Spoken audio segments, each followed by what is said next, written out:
शब गुरेज़ा होगी आखिर जलवाए खुर्शीद से, ये चमन मामूर होगा नगमाए तौहीद से।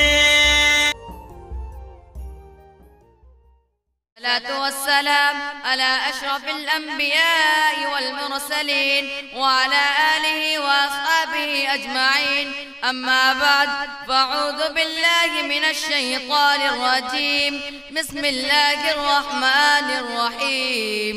या अय्युहल्लज़ीना आमनू क़ू अनफुसकुम व अहलीकुम नारा वक़ूदुहा अन्नास वल हिजारा अलैहा मलाइकतुन ग़िलाज़ुन शिदादुन ला यअसून अल्लाह मा अमरहुम व यफ़अलून मा युअमरून। सूरह तहरीम आयत नंबर 6। मुअज़्ज़ज़ सामईन, मुशफ़िक़ो मुरब्बी, असातिज़ाए किराम और मेरे हमदर्द हम सबक साथियों और दूर दराज से लाए हुए तशरीफ लाए हुए उलमाए किराम, आज के इस महफिल और आज के इस मुबारक इजलास में मेरी तकरीर का मौजू है बच्चों की तरबियत में वालिदैन का किरदार।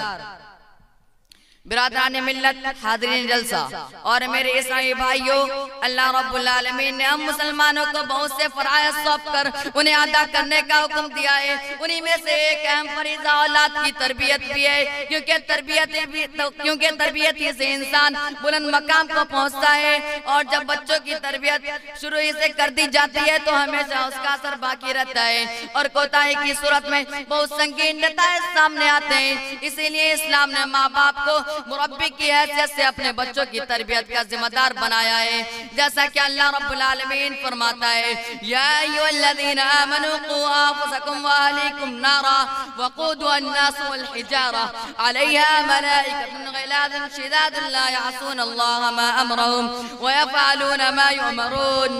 ईमान वालों, तुम अपने आप को और अपने घर वालों को इस आग से बचाओ जिसका ईंधन इंसान और पत्थर है, जिस पर सख्त दिल मजबूत फरिश्ते मुकर्रर है, जिन्हें जो हुक्म अल्लाह ताला देता है उसकी नाफरमानी नहीं करते बल्कि जो हुक्म दिया जाता है बजा लाते हैं। यकीनन औलाद को जहन्नम से बचाने की सूरत यह है कि वालिदैन अपनी औलाद को इस्लामी अहकामात व शआइर का पाबंद बनाए, क्योंकि वालिदैन उसके मसूल और जिम्मेदार हैं।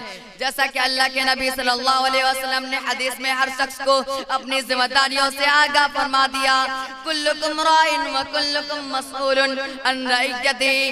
तुम में से हर एक जिम्मेदार है और हर एक से उसकी जिम्मेदारी के बारे में सवाल होगा। इस हदीस से मालूम होता है कि जिम्मेदारी से कोई आजाद नहीं। घर की निगरानी, बच्चों की तालीम और तरबियत, घर में दीनी माहौल पैदा करना वालिदैन की जिम्मेदारी है और कोताही की सूरत में क़यामत के दिन सवाल किया जाएगा। मेरे भाइयों, बच्चों की 5 साल की मुद्दत जो बहुत मुख्तसर मालूम होती है, लेकिन तजुर्बा बताता है कि बच्चे की इस मरहला की यानी बचपने की तरबियत में आइंदा जिंदगी में बहुत ज्यादा असर पड़ता है। इसीलिए हदीस में अपने बच्चों को तरबियत की तालीमात बचपन से शुरू कर दी गई है। आइए देखें कि बच्चों की तरबियत में वालिदैन का क्या किरदार होना चाहिए। बच्चा जब बाशऊर हो जाए तो उसे बताया जाए कि मुसलमान होने के लिए अल्लाह की ज़ात और सिफात पर, नबी और रसूलों पर, फरिश्तों पर, आसमानी किताबों पर, अज़ाब कब्र पर, दोबारा जिंदा किए जाने पर और जन्नत और जहन्नम पर, हिसाब व किताब पर और गैब की दूसरी चीजों पर ईमान लाना जरूरी है। और बच्चों को शुरू ही से नमाज, रोजा और कुरान की तालीम दी जाए और ये बताया जाए कि सबसे अहम फरीज़ा नमाज है। जैसा कि अल्लाह के नबी सल्लल्लाहु अलैहि वसल्लम फरमाते हैं, इन्ना अव्वल मा युहासबु बिल अब्द यौमल क़ियामह मिन अमलिही सलातुह। इस हदीस की तर्जुमानी एक फारसी